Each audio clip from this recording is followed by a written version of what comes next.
The rain battered Seattle's streets, a relentless drumbeat that drowned out the world. But inside our cramped apartment, the silence was louder. Ezra's shadow moved across the wall, sharp and deliberate, as he arranged his books with surgical precision. I watched him from the couch, my heart pounding like I'd just sprinted a mile, knowing tonight would change everything. My name is Julian Torres, 22, a graphic design student with a knack for sketching emotions I can't name.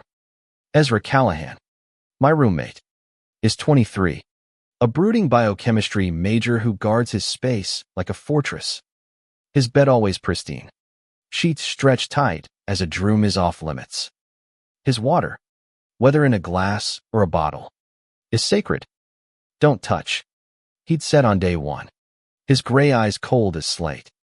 I laughed it off then, but 6 months later, I'm unraveling under the weight of his rules and the way he looks at me when he thinks I'm not watching. Our apartment, tucked above a noisy coffee shop in Capitol Hill, smells of espresso and damp wood. It's a chaotic mix of my scattered art supplies and Ezra's meticulous order, his labeled jars, his alphabetized records, his untouchable bed. I'm Puerto Rican, raised in Miami's heat, and I wear my heart on my sleeve. Ezra, pale and Irish-American, keeps his locked in a vault. Yet, somehow, we click at late-night talks about music, shared glances over takeout, a fragile trust growing in the cracks of his walls. Tonight, though, the air feels electric. Ezra's at his desk, scribbling equations, but his hand trembles.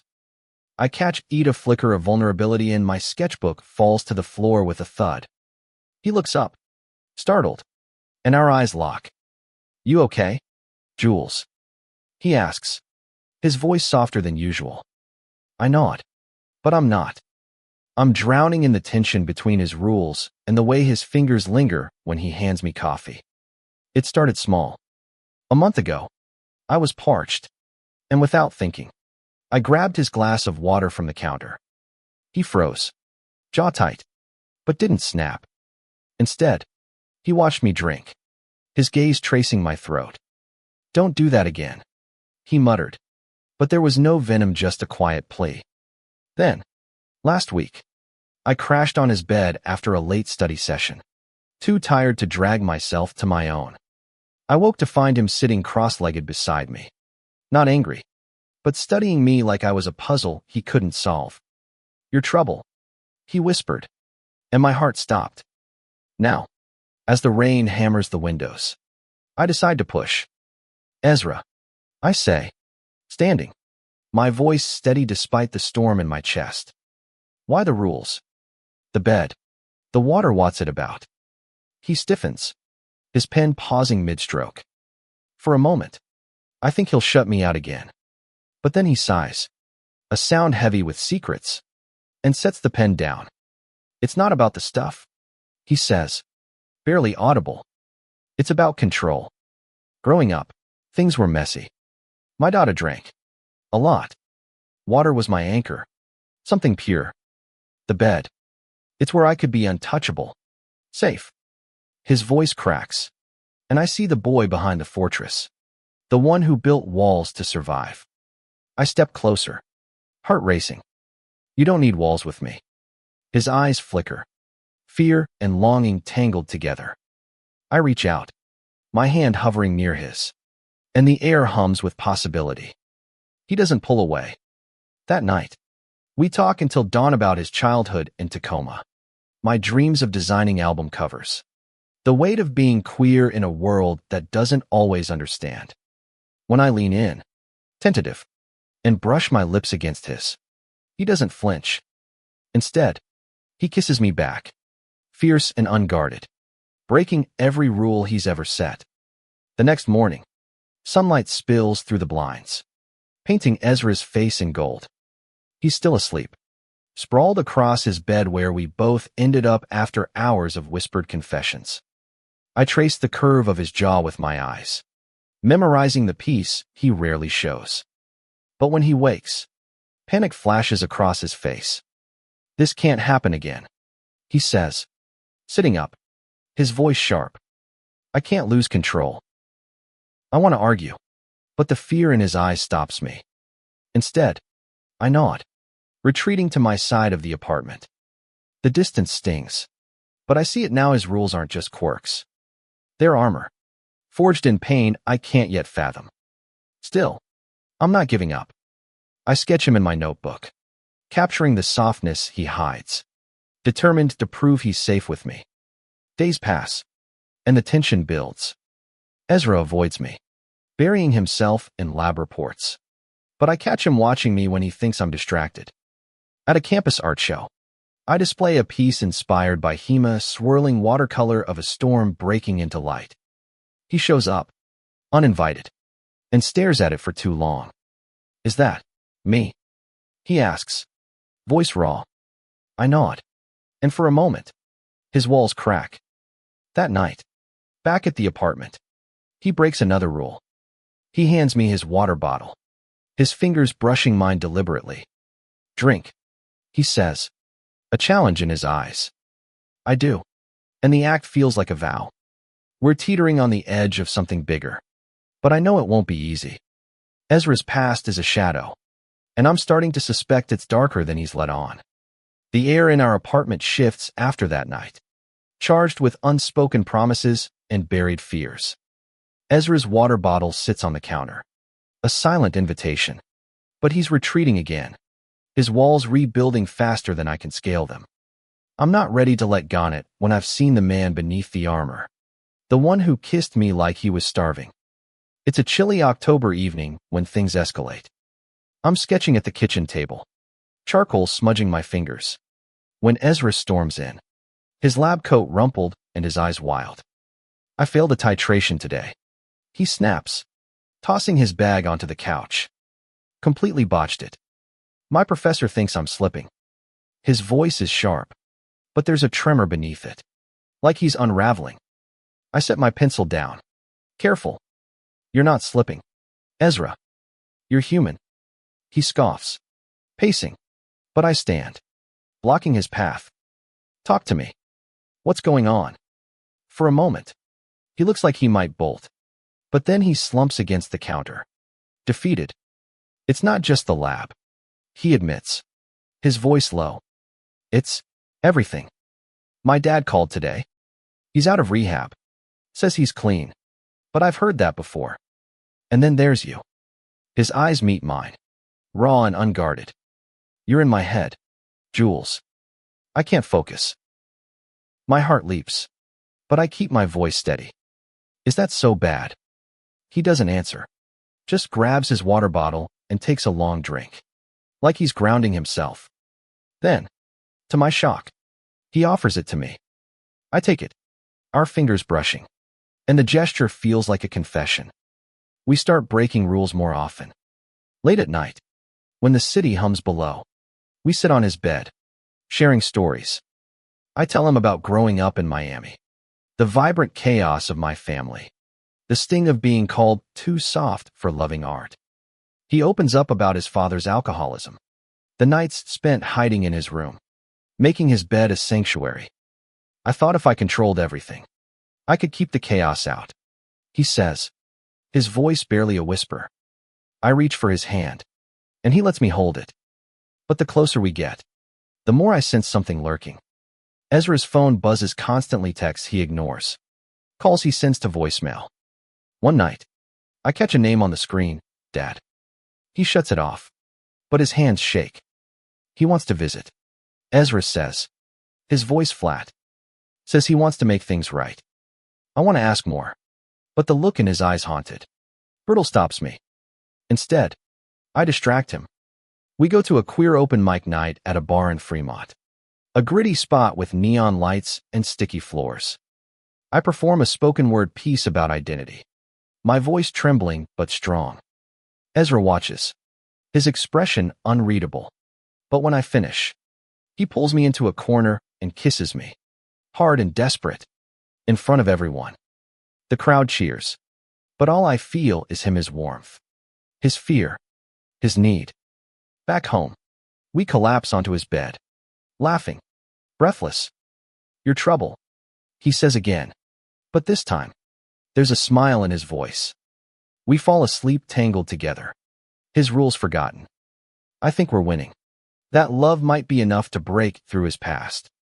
Then, a week later, everything cracks. I come home to find Ezra packing a bag. His movements frantic. He's here, he says, not meeting my eyes. My dad. He showed up at the lab. My stomach drops. I've never seen Ezra like this pale. Unsteady. Like he's bracing for a storm. I have to go meet him. Alone. No. I say, stepping closer. You don't have to do this alone. He shakes his head. But I grab his arm. Gentle but firm. Ezra. Let me in. For a moment. He looks like he might break. But then he pulls away, grabbing his water bottle like a lifeline. I can't. He whispers. And walks out. I'm left standing in the apartment. The silence deafening. My sketchbook lies open. A half-finished drawing of Ezra's face hopeful. Unguarded. I want to believe he'll come back. That we can face this together. But doubt creeps in. His rules. His walls. His past theory stronger than I realized. And yet, I can't shake the memory of his kiss. The way he broke his own rules for me. I sit on his bed, waiting. The weight of his absence heavy. Outside, Seattle's rain keeps falling. Relentless. Like it's trying to wash away the fragile thing we've built. Ezra's gone for 2 days. And the apartment feels like a ghost town. His bed stays untouched. His water bottle abandoned on the counter. A silent accusation. I try to focus on my art. But every sketch turns into his sharp cheekbones. His guarded eyes. The way he smiled when he let me in. I'm 22.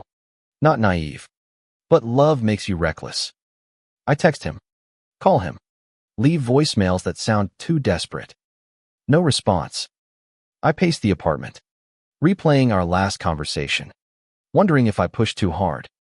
Then, on the third night, the door creaks open, and Ezra stumbles in, his face pale, his jacket soaked from the rain. Jules, he says, his voice rough, like he hasn't slept. I rush to him, but he holds up a hand, stopping me. I need to tell you something. My heart sinks, but I nod, sitting on the couch as he collapses into a chair, his hands trembling. His dad's visit wasn't a reconciliation. He's not clean, Ezra says, staring at the floor. He showed up drunk, begging for money. Said he'd tell everyone at my university you know. His voice breaks, and I realize what he means. His dad's threatening to out him. In Tacoma, Ezra hid who he was, burying his queerness under his father's judgment. Now, that past is clawing its way back. I want to hold him, but he's brittle, like he might shatter. Instead, I grab his water bottle, fill it, and set it in front of him. Drink, I say, echoing his challenge from weeks ago. He looks at me, surprised, then takes a sip, his shoulders loosening slightly. I'm scared, Jules, he admits, his voice barely audible. Not just of him. Of this. Us. If I let go.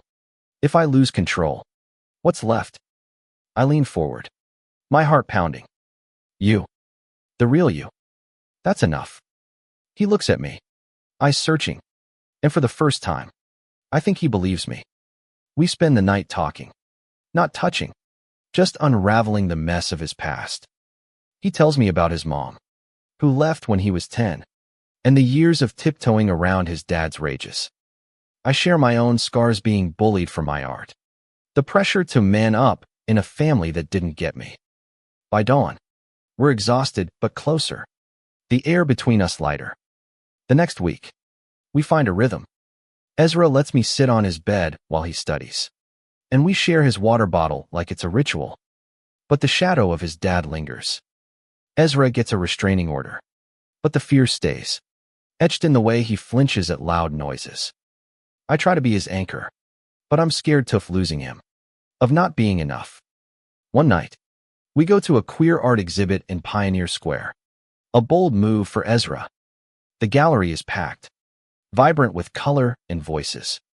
My paintings are on display, including the one inspired by him. He stares at it, his expression soft. "You make me look free," he says, and I feel my chest tighten. Later, in a quiet corner, he kisses me, slow and deliberate, like he's claiming something for himself. But the next morning, reality crashes in. A letter arrives, slipped under our door. It's from Ezra's dad, scrawled and angry, demanding money and threatening to show up again.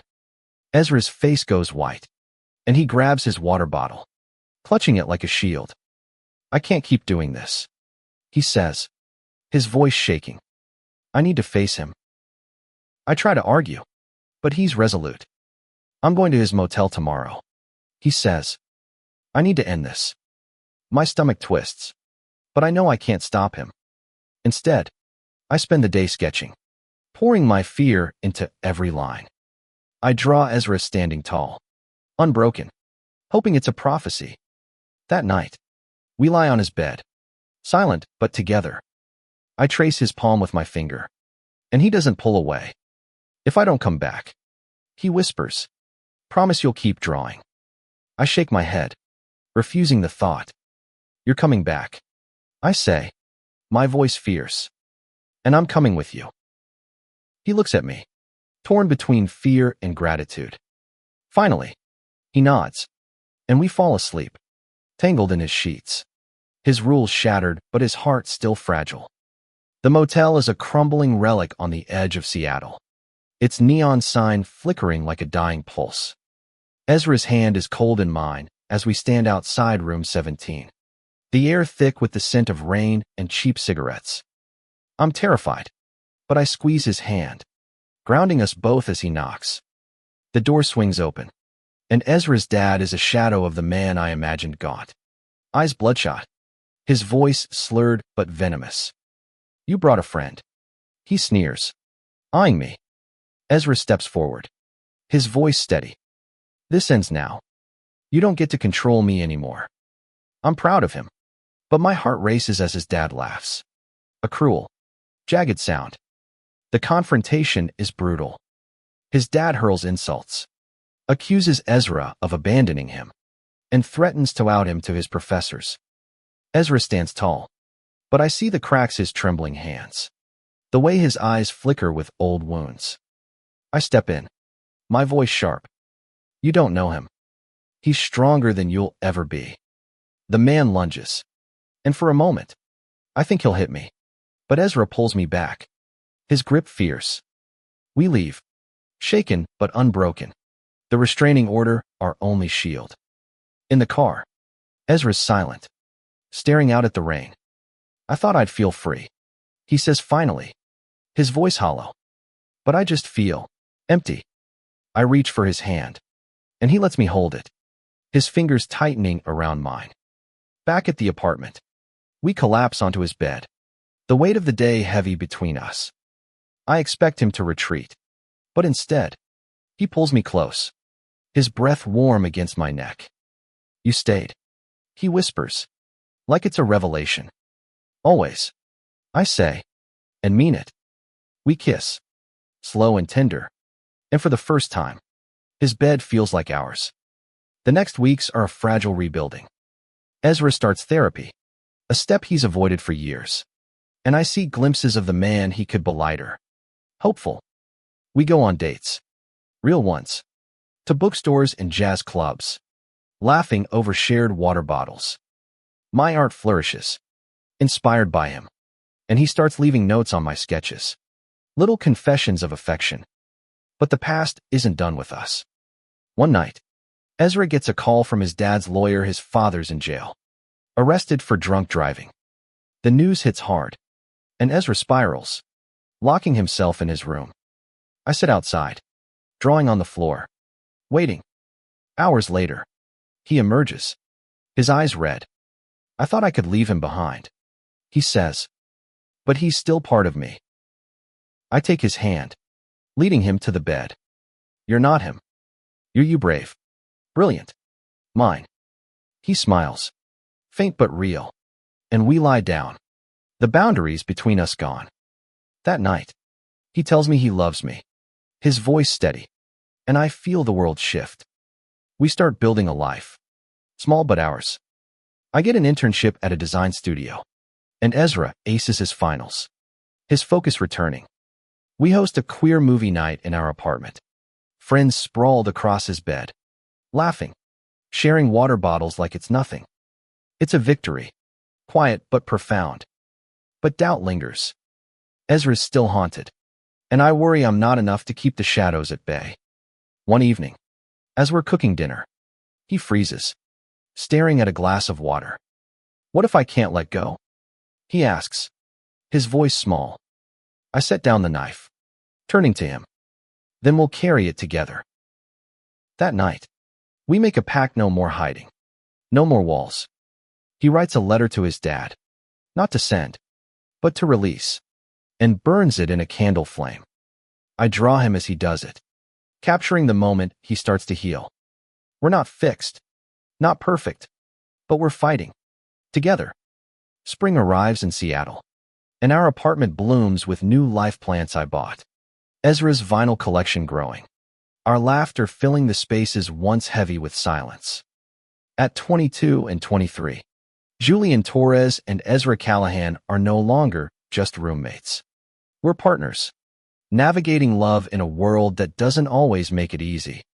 The turning point comes at a campus pride event. Ezra, who once flinched at the word queer, stands beside me, holding my hand in public. I'm displaying a new painting, a vibrant abstract of two figures breaking free from chains. Inspired by us. Ezra's name is in the dedication, and when he sees it, his eyes shine. You make me brave, he says, kissing me in front of the crowd. It's a small act, but for him, it's a revolution. His dad's shadow still lingers, but Ezra's learning to let go. Therapy helps, and so do I. We create new rituals, sharing water bottles, lounging on his bed, building a home where rules don't bind us. One night, he gives me a key to his old Tacoma house. A symbolic gesture. It's not home anymore, he says. You are. The climax comes when Ezra gets an offer to present his research at a conference in Chicago. It's a big deal, but he hesitates, afraid of leaving the safety we've built. I push him, gently. You're ready, I say, and he believes me. We fly out together. My sketches in my bag, his notes in his. At the conference, he shines, his voice steady as he speaks about biochemistry with passion. I'm in the audience, sketching him, my heart full. On our last night in Chicago, we walk along Lake Michigan, the city lights glittering. Ezra stops, pulling me close. I used to think control was everything, he says, his breath visible in the cool air. But loving you's better. We kiss, and it's not just a moment, it's a promise. Back in Seattle, we face the future. I land a freelance gig designing posters for a local band, and Ezra starts applying to grad schools. We talk about moving, maybe to New York, where my art and his science can grow. The apartment, once a battleground of rules, is now our sanctuary. His bed is ours, his water shared without question. The story doesn't end neatly, life doesn't. Ezra still has bad days, when his dad's voice echoes in his head, and I have moments of doubt, wondering if I'm enough. But we face them together, our love a quiet strength. One evening, I find him drawing in my sketchbook a clumsy but earnest sketch of us, labeled home. I laugh, tears in my eyes, and add color to it, making it ours. The meaning of our story isn't in grand gestures, but in the small ones. Ezra sharing his water, letting me into his bed, choosing love over fear. It's about breaking rules not out of rebellion, but trust. We're two queer kids in a messy world, building something real, something human. As I finish this chapter of our story, I'm sitting on our bed, Ezra asleep beside me, his hand resting on mine. Outside, Seattle's rain falls softly, a reminder of the storms we've weathered. I sketch him one last time, capturing the peace in his face, the love in his heart. We're not perfect, but we're enough.